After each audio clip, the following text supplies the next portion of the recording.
안녕하세요. 더바른 컨설팅입니다. 오늘은 대학을 가는 데 있어서 현재 가장 필요하다고 여겨지는 것에 대해서 한번 얘기를 해보겠습니다. 현재 고등학교 1학년 올라가는 학생부터 적용이 되는데요. 지금 이 영상을 볼 만한 대부분의 학생들, 고등학교 2학년, 3학년을 제외한 대부분의 학생들에게 적용되는 부분입니다. 바로 문해력에 관련된 내용이에요. 문해력, 여기에서 제가 자극적으로 문해력 없으면 이제는 대입이 힘들다.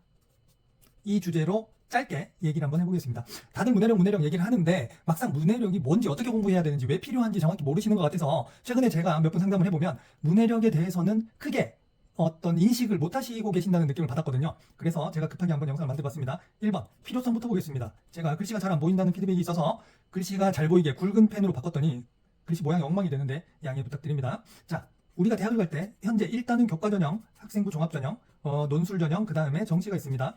논술은 일단 뺄게요. 논술은 그 자체가 문해력이니까요. 문과 논술 얘기하는 겁니다. 자, 교과전형은 원래 내신으로 대학을 가는 거예요. 내신 플러스 수능 최저죠. 근데 이 교과전형에서 서술형을 대폭 강화하겠다고 발표를 했습니다.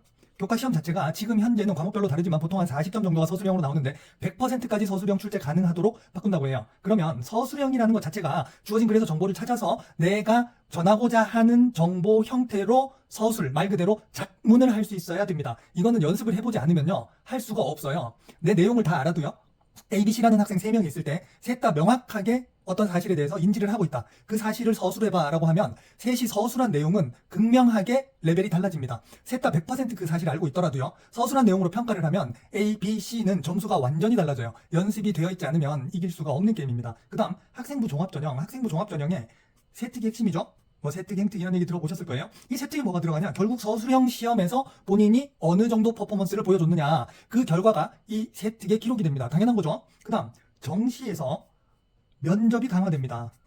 근데 이 면접을 조금 잘못 이해하시는 분들이 계시더라고요. 이 면접이 있잖아요. 우리 뭐 직장 면접도 마찬가지인데, 면접에서 학생 우리 과에 왜 지원했어? 뭐 이런 그런 질문 아니고요. 이 자체가 구술 시험입니다. 왜 이래? 구술 시험입니다.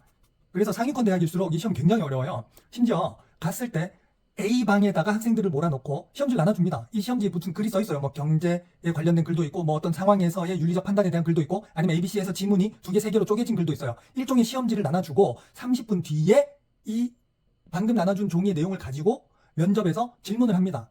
어떤 상황을 주고 A의 입장에서 서술해봐라, 아니면 A와 B의 입장을 보고 너는 어떤 식으로 생각하니? 뭐 이런 식으로 구슬을 논술처럼 쳐요. 그래서 이 면접에서 당락이 바뀌는 비율이 상당히 많습니다. 이거를 문해력, 말 그대로 논리력이죠. 그게 평소에 연습이 안 돼 있는 애들은 면접 가서 줄줄이 다 떨어져요.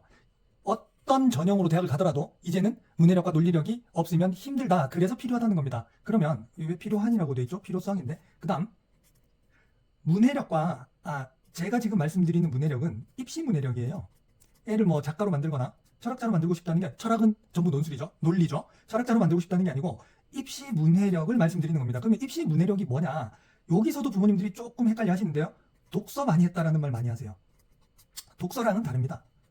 독서는 말 그대로 책을 많이 읽는 거죠. 책을 읽으면 논리력, 문해력 증가합니다. 증가하는데 도움이 되는 건 사실이에요. 하지만 직결되지는 않습니다. 책을 많이 읽으면 배경 지식이 늘어나는 건 비례해요. 그건 확실해요. 그런데 논리력은 증가할 수도 있고, 오히려 자신만의 특이한 논리 구조가 더 강화될 수도 있어요. 그게 굉장히 무서운 부분입니다. 그래서 독서 교육은요, 독후 활동이 가장 중요해요. 이 책을 읽고 이 아이가 제대로 내용을 추려내는지, 그리고 그 책을 읽은 다음에 책의 내용을 바탕으로 본인의 의견을 덧붙여서 서술이나 구술할 수 있는지를 알아보는 독후 활동이 연계돼줘야 됩니다. 그렇지 않으면 지식은 늘어나지만 그것을 처리할 수 있는 논리가 망가질 수가 있어요. 책 많이 읽고 국어 못하는 애들 많거든요. 대부분 독후 활동을 안 해줬기 때문인데, 독후 활동은 혼자 못합니다. 누가 옆에서 그 책을 읽은 사람이 이끌어줘야 돼요. 독후 활동 같이 해보면요, 바로 나옵니다. 얘 좀 생각 구조가 이상한데? 이게 바로 나와요. 근데 그걸 평소에 일상에서 대화로는 구별할 수가 없습니다. 그리고 국어 학원 다니죠. 국어와도 다릅니다. 국어는 문제풀이 스킬을 배우는 거예요. 국어는 문제를 풀어서 점수를 따는 거죠. 지문을 주고 1번 뭐 윗글에 드러난 화자의 심정과 뭐 이런 거, 그거하고는 또 달라요. 비슷한 부분이 있지만 다릅니다. 국어 교육을 하면 문해력이 같이 올라간다? 그런 아이도 있긴 있어요. 근데 그 아이는 문해력을 타고난 겁니다. 국어 교육을 해서 올라간 게 아니고요. 타고난 거예요. 타고나지 않은 상태에서 국어 교육 하나로 문해력까지 같이 올리겠다라는 건 욕심입니다. 그렇게 안 돼요. 왜냐? 교육 방향이나 방식 자체가 다르거든요. 우리가 문해력이라고 하면 제가 뭐 정의 비슷하게 한번 내려보겠습니다. 문해력이라고 하면 여러 가지가 할 줄 알아야 돼. 처음 핵심을 추려내야 돼요. 어떤 지문이나 글을 읽고 말 그대로 핵심, 이 핵심 못 추려내는 애들한테 글 읽고 나서 질문하면 맨날 똑같아요. 줄줄줄줄줄 다 얘기하려고 합니다. 그러니까 뭐가 있었는데요, 뭐 이렇게 얘기를 한다거나, 아니면 엉뚱한 부분을 자기 마음에 가장 감명을 줬다, 내지는 가장 뭐 충격적으로 남았다, 그런 구문을 자꾸 얘기하려고 그래요. 글 전체 핵심이 아니라 핵심을 추려내는 게 문해력의 기본이죠. 그 다음에 뭘 해야 되냐, 요구를 파악해야 됩니다. 글을 읽고 나서 어떤 문제가 있었을 때 주어진 문제에서 뭘 요구하는지를 정확히 알아내야 돼요. 이 당연한 거죠. 근데 이거 안 되는 학생이 엄청 많습니다, 생각보다. 그 다음, 글과 글을 연계할 줄 알아야 됩니다. 지문 하나만 읽는 게 아니라 A와 B라는 지문이 주어졌을 때 A, B를 연계해서 다른 제3의 C라는 형태의 글 또는 의견, 주장으로 변환할 줄 알아야 돼요. 그 다음, 표현할 줄 알아야 됩니다. 글을 읽고 나서 이 핵심을 글로 추려서 표현도 할 줄 알아야 되고요. 그걸 바탕으로 본인의 의견을 녹여서 표현도 할 줄 알아야 돼요. 이해되시죠? 요걸 할 줄 알게 만드는 게 문해력 연습입니다. 이게 되고 나면 입시 국어를 할 수 있는 바탕이 만들어지는 거예요. 그래서 문해력은요, 문해력 교육은 별도의 과목입니다. 이걸 뭐 국어 교육 또는 독서 교육으로 퉁치고 넘어갈 수가 없어요. 이걸 명확히 아셔야 됩니다. 그럼 이거 언제 하면 좋으냐? 글씨가 너무 안 나오는데요. 다음 시간에 펜을 바꾸겠습니다. 교육 시기를 봅시다. 언제 하면 좋은가? 지금 우리가 이걸 해도 되느냐? 초등 저학년이잖아요. 초등 저학년 때는 그냥 독서 교육만 해도 충분합니다. 독서 교육으로 일단 문해력 교육을 할 수 있는 바탕을 만들어 주시는 게 좋아요. 초등 중간 학년쯤에 문해력 훈련을 하면 제일 좋습니다.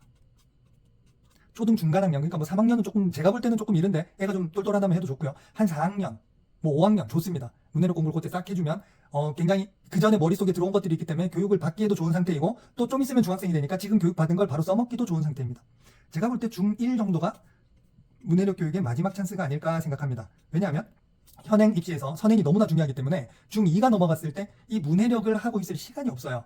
하면 좋지만 이걸 하는데 시간을 들이는 만큼 선행을 하는 데서 시간을 빼와야 되기 때문에 그 부분에서 좀 손해가 있다. 그래서 가치 판단을 비교를 해보자면 문해력이 완전히 떨어져서 완전 좀 대화가 안 통할 정도다 수준이 아니라면 그냥 중1이 넘어가면 중2부터는 개문 발차, 그냥 지문 분석으로 대체해라. 지문 분석. 국어 교육을 하잖아요.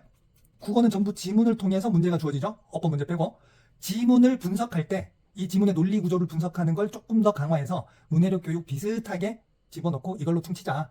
나머지는 선행을 할 수밖에 없다. 자, 문해력이 부족한 아이들은 어떤 불이익을 겪게 되나? 제가 아이들 가르치면서 문해력이 부족한 아이들을 수도 없이 봤거든요. 뭐가 불이익이냐를 따지는 것 자체가 무의미합니다. 그냥 입시 전체가 망가져요. 국어 망하죠? 문해력이 없으니까 국어 문제를 풀 수가 없잖아요. 그럼 영어는 어떻게 되나? 영어로 쓰인 지문을 해석하면 국어 지문이 되죠. 국어가 안 되는데 영어를 해석해놓은 국어라고 되겠습니까? 당연히 안 돼요. 게다가 국어는 그나마 지문이 길어서 정보가 많습니다. 하지만 영어는 한 지문에 보통 고등부 모의고사 기준으로 한 7문장 내외가 돼요. 아주 적은 것만 4문장짜리도 있고 많은 건 뭐 한 12문장짜리도 있는데 보통 7문장 내외예요. 7문장 내외에 이 글에 기승전결이 다 들어가다 보니까 압축적입니다. 글이. 빈칸이 많아요. 중간에 막 비어있어요. 이 맥락을 파악을 못하면 해석을 해도 무슨 말인지 알 수가 없습니다. 국어보다 더 망하는 게 영어예요. 그 다음 수학. 수학생들이 많이 하는 말 있죠. 애가 문제가 좀 길게 나오면 이 문제가 뭘 요구하는지 파악을 못해요. 미치죠? 이거 말고도 여러 가지 있습니다. 중학교 때 학교에 뭐 써서 제출하는데 이 선생님이 채점을 하려고 보는데 보다가 읽기 싫게 글을 써요. 막 글씨도 삐뚤빼뚤하고 뭔 소리인지는 알겠는데 얘가 쓴 글을 보려면 내가 신경을 많이 써야 돼. 나도 모르게 미간을 찌푸리고 읽게 되는 글이 있습니다. 그런 글을 써요, 얘들이. 그래서 감점되죠. 마지막으로 상위권대학 면접에서 초토화 됩니다. 가서 귀 빨개지고 질문했는데 버벅버벅 이러고 있으면 면접관들 바쁘거든요. 됐어요. 그리고 넘어갑니다. 입시 망하는 거죠. 이때까지 한 말 다 합친 뭐예요? 시간 있을 때 문해력 교육 한번 해보라는 소리입니다. 제가 마지막으로 추신 요거 잘 구분하셔야 됩니다. 말을 잘하니까 애가 문해력에 문제가 없을 거라고 생각하는 부모님들이 많은데요. 말하고는 완전 별개예요. 소위 말해서 입만 까져가지고 말 잘해, 눈치도 빨라, 그러니까 얘는 머리는 좋다, 자꾸 이렇게 생각하시는데 막상 글쓰기 시켜보잖아요. 엉망인 경우 많아요. 말 잘하는 거하고는 아무 상관없고요. 말도 잘 못할 정도면 그건 바보죠. 그냥 말 다 잘합니다 요새. 이거 믿고 시간 보내시다가 나중에 땅 치지 마시고 미리 한번 체크해 보시라. 두 번째, 이게 제일 중요한 말입니다. 해서 손해볼 게 없다. 만약에 보냈는데 잘한대, 우리 애가 잘해, 그러면 잘하는 줄 확인하는 테스트 비용으로 그냥 한 2달 학원비 썼다 생각하면 마음 편한 거죠. 나중에 못했을 때 되돌릴 수 없기 때문에 한번 보내봐서 잘하는지 아닌지 체크라도 해보면 손해볼 게 하나도 없다.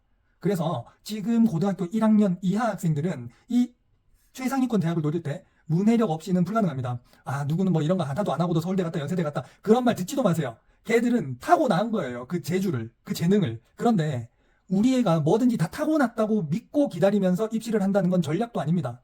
뭐가 부족할 수도 있다라는 걸 전제로 준비하는 게 입시예요. 무슨 말인지 이해되시죠? 그러니까 시간 있으시면 한 번씩 체크도 해보시고 애한테 이런 능력을 기를 수 있는 기회도 줘보시면 입시에 큰 도움이 되겠습니다. 오늘 여기까지 하겠습니다.